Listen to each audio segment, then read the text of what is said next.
The information provided is not a substitute for legal and other professional advice where the facts and circumstances warrant. People should always consult their own legal or other professional advisors and discuss the facts and circumstances that apply to their specific circumstances. The information shared on Ask the Landlord is for educational purposes only.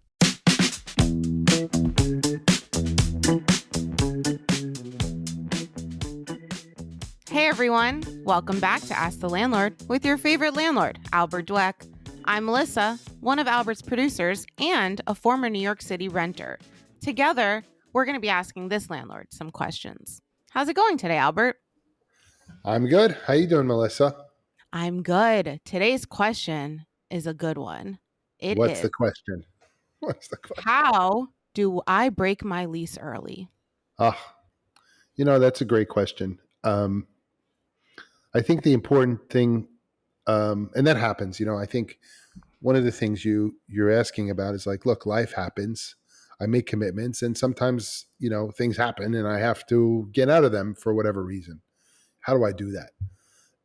And I think it's acknowledging that first you're in a commitment. When you sign a lease with a landlord, the landlord and tenant are committed to each other for this arrangement under this contract, and the landlord has to abide by the lease and the tenant has to abide by the lease for the length of time that it is. So let's say for some reason you sign a lease and, and you're in like 6 months in, and then all of a sudden a great thing happens. You get an amazing job offer in a new city and you sort of have to get out of the lease and you're like, what do you do? Because you have 6 months left. Right. Mm-hmm. So practically, you can't get out of the lease unless the lease provides for that. So a good tip is to, negotiate that up front and say, listen, what if I have to break my lease? If you sort of, now that you know this question, it's probably a good idea to include some provision for getting out of your lease in the lease before you sign it, right? But let's say you're in a situation where, for some reason you have 6 months of your lease left and you have to move. Okay. So, I think when you're approaching your landlord for such a question, first of all, I think it's important to approach a landlord instead of just not handling it that way, right? Always best to, make a phone call and have a discussion about this situation. And whenever you want to produce a good outcome for yourself, it's important to think about what you can offer the landlord when you're making a reasonable request, or an offer. So, and I often distinguish this, Melissa, when you're saying, when I need something from my landlord or I want something, it's fine. You'll always get more if you offer something in return. So we could practice that, right? You say, first thing you'll do is just make a request. You call the landlord, I need to leave. Can you let me out of my lease? Mm-hmm. Okay. Can you let me out of my lease? You're like, oh.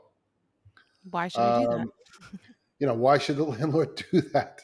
Well, now you tell the landlord, I have a situation. I got a job offer. Very happy for you, but the landlord's in a bad spot, Mm-hmm. Okay.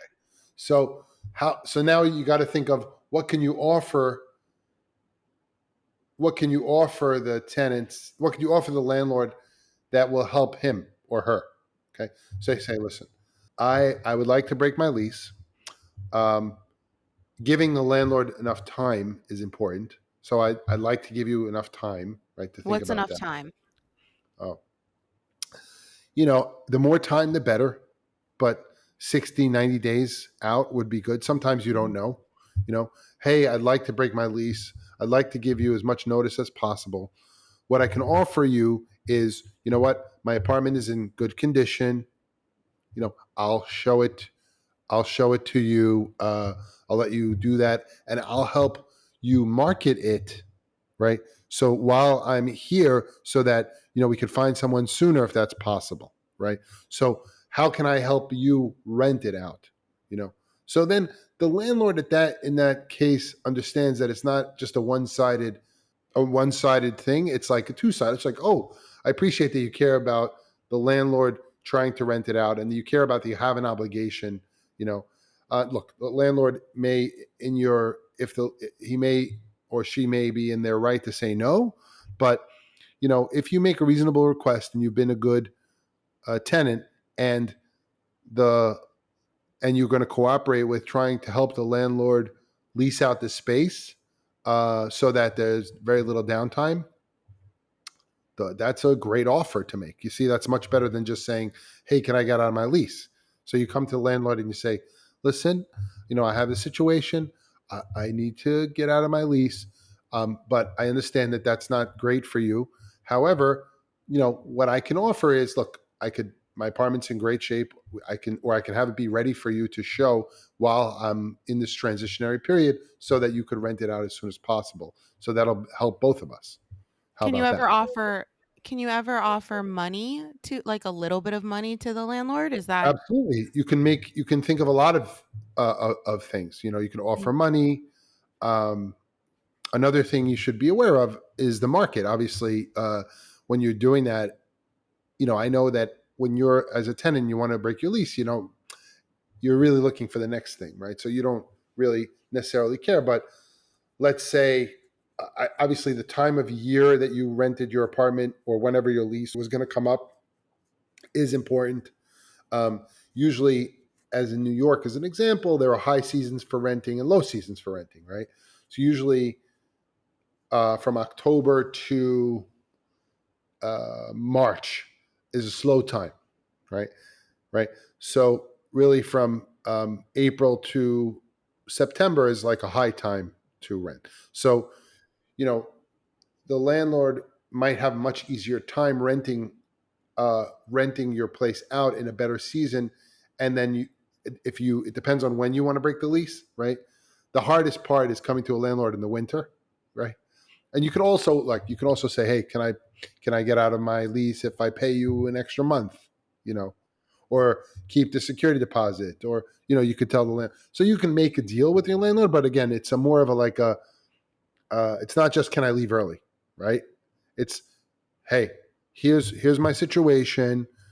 Can we figure out a way where I can leave early? I'll do this for you.